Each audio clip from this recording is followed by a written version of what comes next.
Guys, I love music, all right? I'm a huge music head. I'm a music cell, as they might say. And I thought today would be a good day to talk about some of the songs, some of the music that I consider to be perfect. This is not an exhaustive list, so without further ado, let's jump right into it. Now, we're just gonna jump in with some songs that I consider to have some swag to them, all right? Really cool song that you listen to and it gets you in a beast mode mentality. For the sake of controversy, I'm just gonna refer to the main artist of this song by his last name, Mr. West and Rick Ross, Devil in a New Dress. This song, all right, what can be said about this that hasn't already been said? I know that My Beautiful Dark Twisted Fantasy, you know, its praises has been sung from the rooftops. I'm gonna be that guy. I don't think it's the best Mr. West album, all right? It's definitely not. There are better, in my opinion. The Life of Pablo is his greatest work, but My Beautiful Dark Twisted Fantasy is pretty good. Now, the instrumental already, this whole album has like violins and string sections on a hip-hop album, which is already, that's pretty cool. Subversive, and it kind of claims the grandiose nature of like this classical opera type music and links it with hip-hop, so then now you're thinking of them in the same space. No longer is hip-hop like dirty grunge underground stuff, but Mr. West has risen to the top of the game, and because of that, he's up there with the greatest now. He's up there with the Mozarts and the Bach. You know, he is that guy, and you can tell from the hip-hop instrumentals. And this song has a perfect string section in it, choir vocal sample, classic Mr. West move, and he comes in with this verse that is just braggadocious, you know, like, I ordered a jerk, she said you are what you eat. You know, there's swag in it. There's no other way to say it. The real highlight of this song, and I'm not gonna lie, Mr. West's verse, they're not like the greatest verses in all of hip-hop history. Like, they're good, and some of them are incredibly good. Some of them, his straightforward kind of like funny way of writing lyrics does really complement the song in a perfect way. But for this one, it's Rick Ross who steals the show, all right? There's a reason why he made a whole music video just of his part in this all. In fact, I'm gonna pull it up. There is a reason this man made a whole music video just of his verse. Him rolling around in a Maybach down like downtown LA or wherever the hell he was. It's deserved, all right?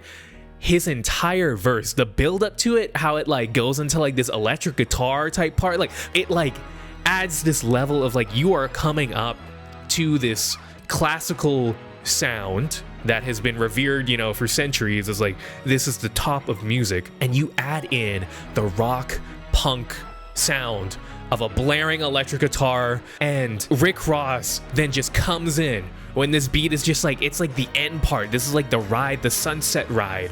All right, you think the credits are going to be rolling, but there's one more. There's a third act, and it's Rick Ross about to drop his verse, and he just kills it, man. He kills it. Oh, man. Looking at you, I bet you give your ass a bone. Looking at my wrist, I bet turn your ass to stone. Holy shit, man. The last line, especially the whole verse, is just a next level flex-a-thon. All right? He's just flexing the entire time.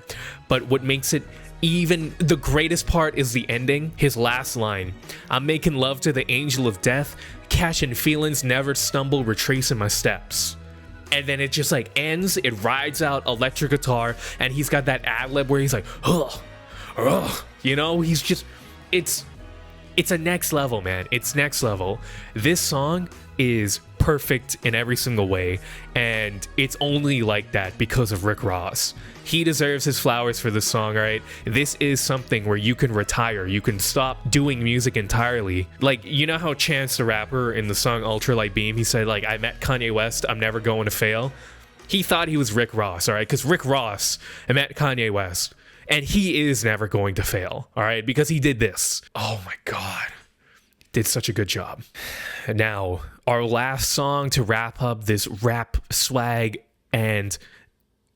Now, our last song to wrap up this like rap. So now, transitioning away from the swaggadocious rap sort of music, we're going to go into more of the vibes. All right. Music that just has vibes. no words, just vibes. And who better than ESPRIT, aka George Clanton, with his album 200% Electronica, and specifically the first track off that album, Secret. Now, all of George's music is incredible, all right? I remember listening to it way back in late middle school in IT class, computer class, and I would throw up his album 100% Electronica. I'd be listening to it in the background while I was doing Excel spreadsheets or whatever, and I was trying to show my friends, telling them like, yo, there's this thing called Vaporwave, you know, it started with Macintosh plus Floral Shop, whatever. I think the artist's name now is Vectroid. That whole timeline was just what an experience, all right? SoundCloud, Vaporwave, cloud rap, all that stuff, that was great.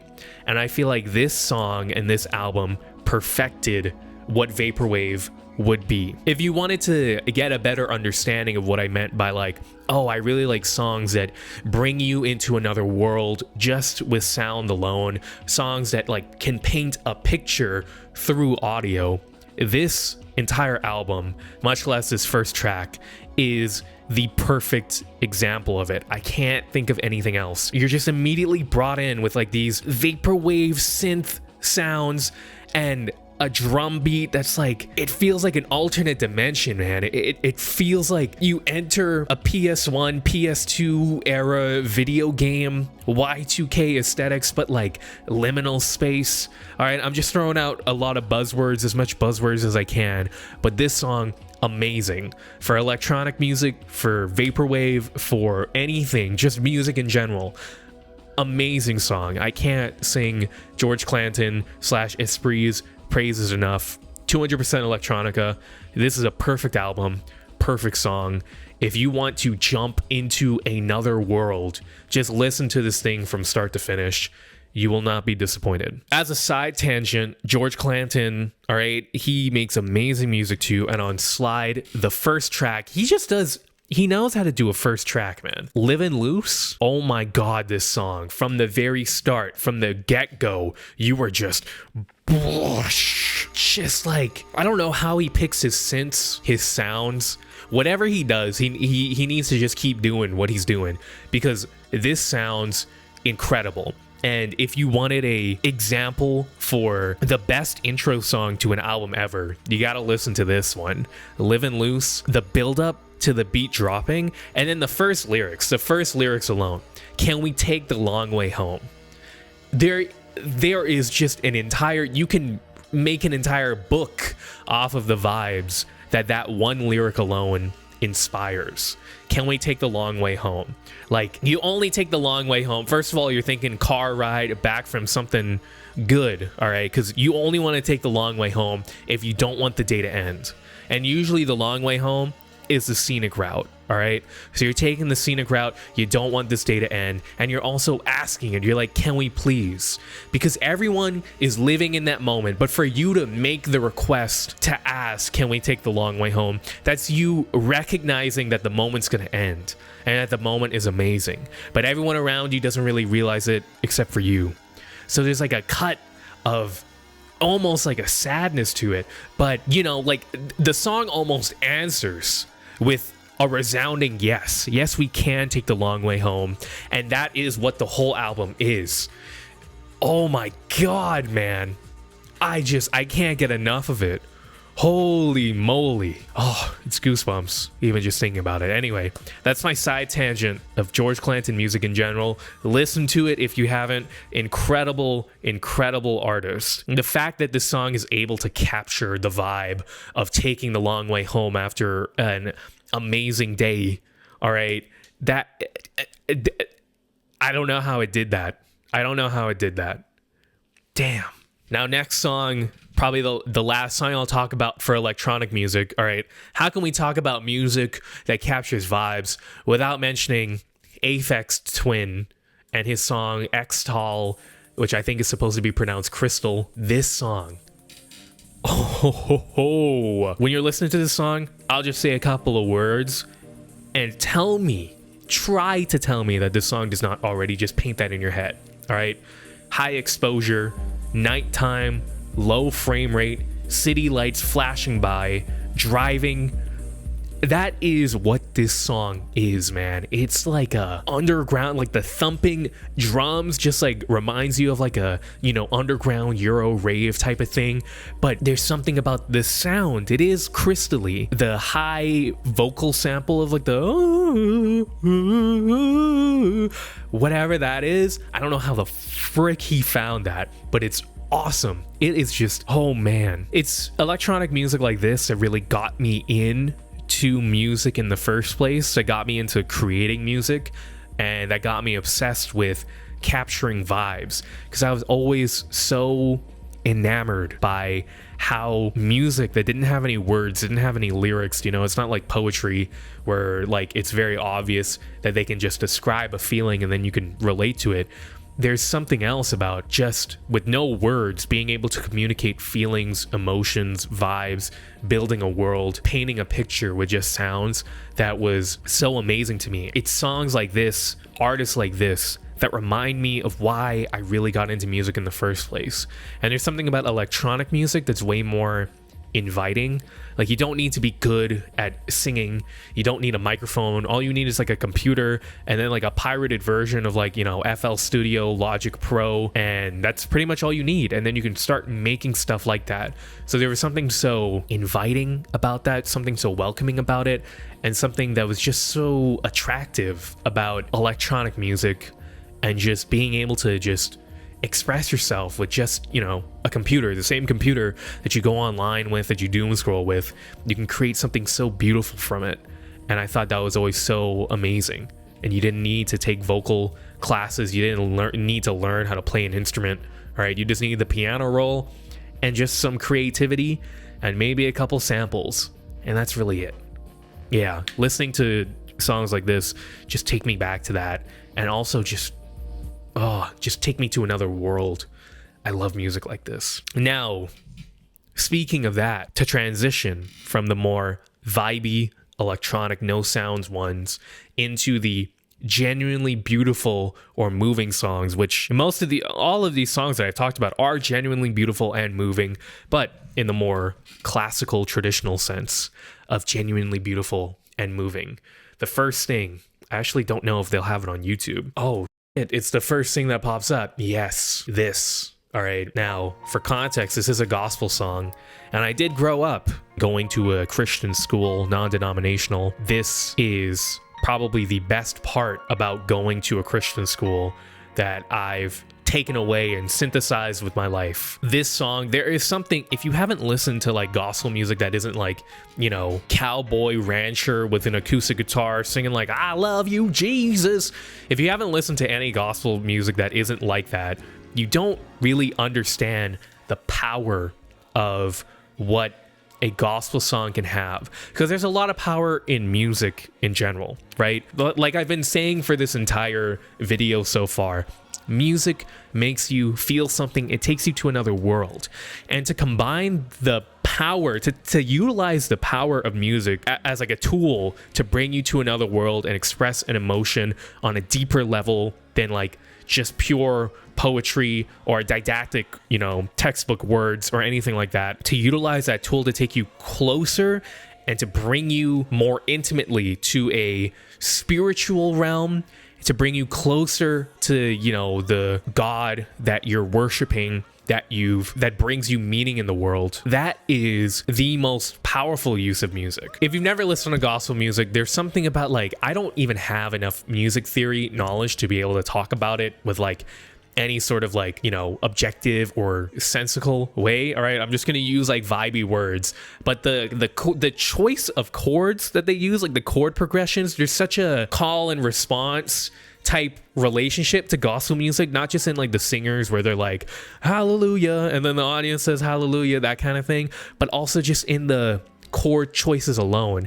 This song is a perfect example of it. If this is your first gospel song that you're ever listening to, then I am forever grateful that I could put you on to something like this. And God, I'm doing a really bad job at describing it, and I'm sorry about that. I'm sorry that I can't capture the power of it, but just having like incredible musicians, okay, who are just like masters at their instruments, having incredible vocalists who have mastered their voice, the audience that is almost included in the recording, because there is something special about gospel music, how it kind of does have to be a live performance in a way. If you get like a studio recording of a gospel song, it doesn't match the same power. There is like a third power. There's not just the performers and the listener. There's a third power that comes in, and that is what, you know, a lot of these churches and religious communities, that's what they say when they mean like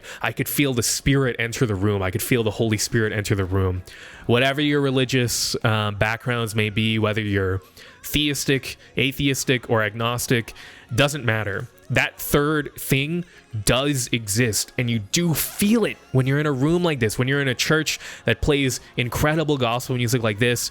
You're part of the audience, and you're actually in this back and forth dialogue with the singer, and you just feel a third presence enter the room.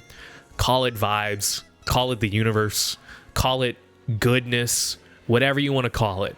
There is something that is there, and I think that this song is the closest that I've gotten to just listening to, like, you know, a recorded version of it and feeling those vibes. This song is the closest in terms of capturing that. So, and if you're like Jewish or Muslim or, you know, Buddhist, I don't care. It doesn't matter. Don't let the fact that this is like centered around Christianity stop you from experiencing it. There's something incredible about it, and I'm sure that all those other religions that I mentioned have music that is also very moving in the same way that this is moving. And even in Christian music, there is music that just sucks, like the hymns, like when you enter into, like, you know, an old like Catholic church and they just start singing like Amazing Grace and the hymns, it like sometimes it just sucks. All right, I'm not gonna lie, but this one does a really good job. Now the next song, all right, I know, transitioning from gospel music into something that's a little bit more different. Oh my god, I've been recording for half an hour now. I probably should have written like a full-on essay about each one of these songs, but I'm a little too lazy for that. And YouTube content, you know, it's easy enough to where you don't really have to form your full opinion. You can kind of go off the fly in the moment and talk about it. For the interest of time, just listen to the songs, all right, man? I don't need to do a full pitchfork description review. Anthony Fantano 10 out of 10, giving it a strong 10 in order for you to listen to it and understand. All right, no matter what I say, you're not really gonna understand it unless you just listen to the music yourself. So just fucking listen to it, all right? I'm going to skip over a couple honorable mentions. Frank Ocean, Self-Control. Holy shit, maybe I should dive into this fully, but the whole album of Blonde is just, I guess it's the most mainstream example of what I'm talking about in terms of music, painting a world, capturing a vibe, getting across everything that it needs to do. And Self-Control, I think, is probably, it's not even like my favorite because I really like Siegfried. I really like Nights as well. You know, it's a good song, but I think Self-Control is like, I think it represents everything that is there in Blonde. Because if you just listen to Nights, you don't really understand all of the aspects of Blonde. If you just listen to Siegfried, you kind of miss out on all the aspects too. I think Self-Control is like probably the best one that covers all the bases. Anyway, the last song that I'll be talking about, and probably my favorite song of all time, Kil Moon's Duk Koo Kim. Now this one I'll probably talk the longest about. I can write a whole essay, like 10, 20 page essay on this song, but I'll try to do the most to just shorten it and just cover the essentials of the song. The first thing, there's like two parts of this song that are just amazing, which is the intro to the song and just like the structure and the lyrical content alone. And I think the intro kind of already introduces, in like the first 30 seconds, it tells you everything you need to know about the next 14 minutes that you're going to be listening to.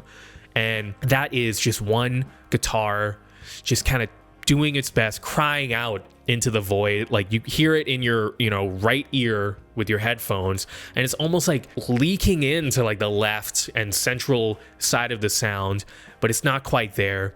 But the song itself, like the world comes back with the drums, the more accompanying guitars and the bass, and it completes it. And I think that is the whole vibe, the whole thesis of the song is explored just in the intro alone. Now, the lyrics and structure, when the lyrics start coming in, I don't even know how to talk about this.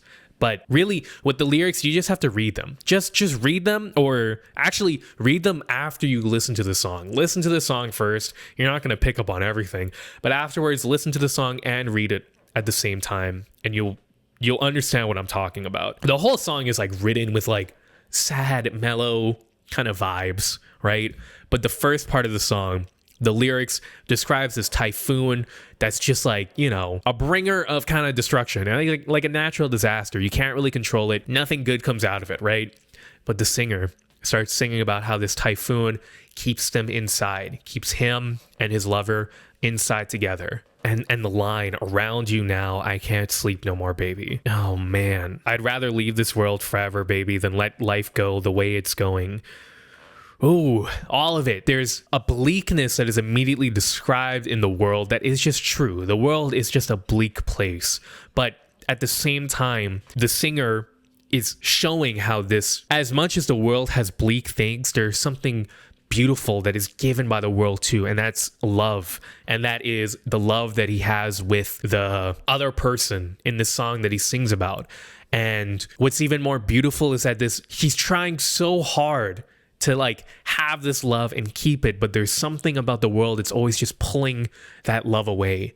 And it feels almost like the world and its negativity is what wins. That becomes even more clear in the next part of this song, where the name Duk Koo Kim, what the hell does that even mean? Well, it's a boxer, and it's a pretty infamous boxing tale that he talks about, where this boxer dies in the match. He dies because he's going so hard. He's fighting with literally all of his life, so much so that he loses his life. There's something so heroic about that too. Like, you put so much of yourself into what you're doing that you're willing to accept death, you know, rather than just giving up. And you would think that he would be, you know, this heroic person who's like crowned and, you know, lauded forever for his efforts.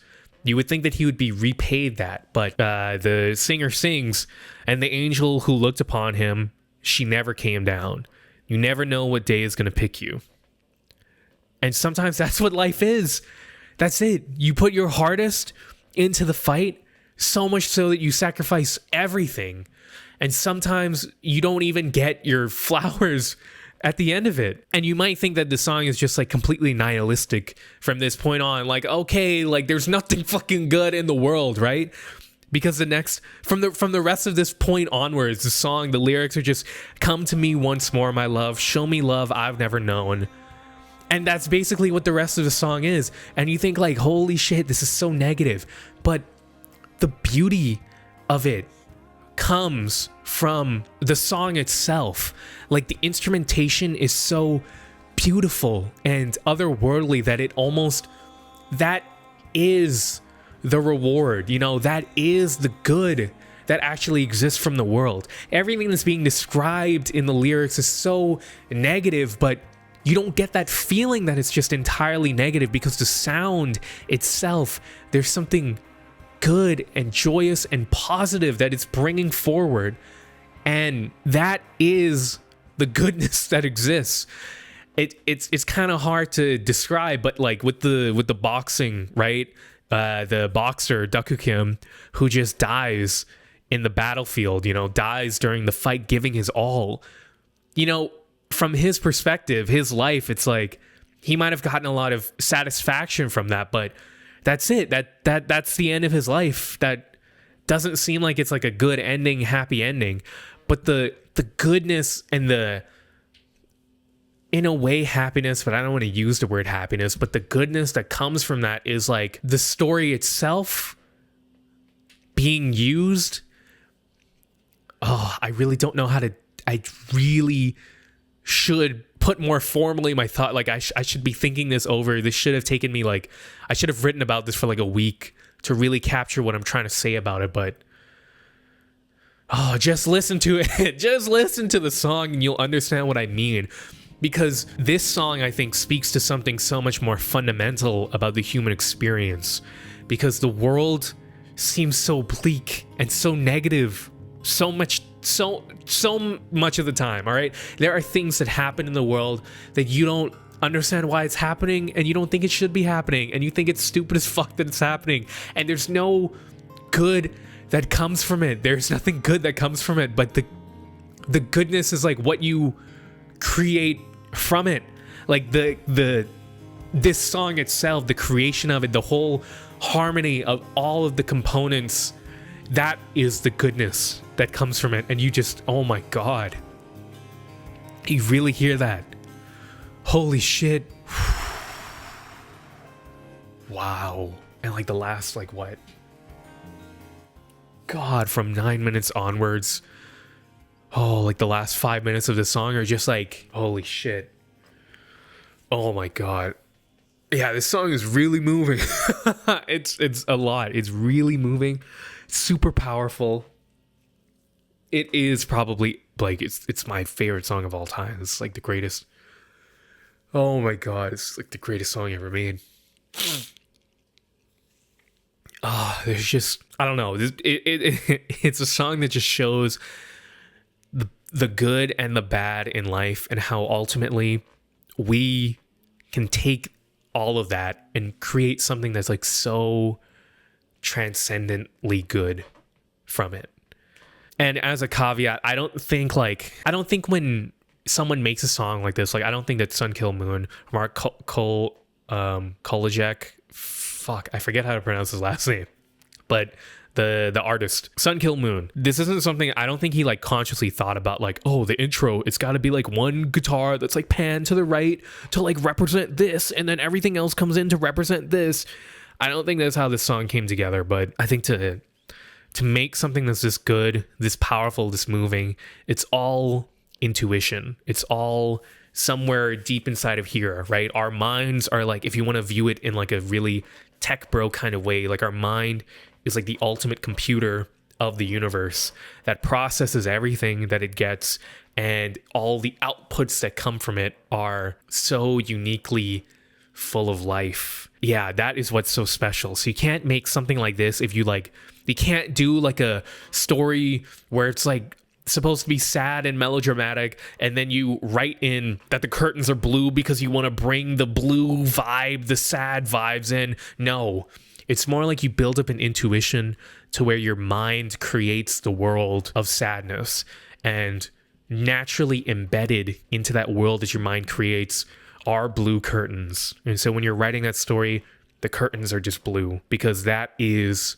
what your intuition, what your mind has created. That is the world that your mind painted to express that emotion, that idea that you're trying to get across. You know what I mean? You know what I mean? So that's my side tangent of why I don't think AI will ever be able to produce. Well, it can produce stuff that will be moving and can make you cry, but I don't think it'll truly connect with people on that kind of really deep level. It might connect with the masses on a deep level like that, but I don't think it will ever create such a strong connection with an individual in that same way, because there's something so unique about the way that people process things. There's something so powerful about intuition as like a human concept. Yeah, so for all the artists out there that are moved by stuff like this, whether it be music or films or paintings, just try to consume as much of that stuff as possible, as much of the stuff that moves you. Try to think about what the artist is trying to get across with what they're doing, and use that to kind of build up your framework, your foundation, your intuition, so you can create good stuff, but also find more good stuff that's out there. Yeah. This is just a few of my favorite songs ever. I hope you enjoy them as much as I do. There's a much longer, exhaustive list, but yeah, these are just a few that really stood out to me as highlights. Listen to them. Just listen to it.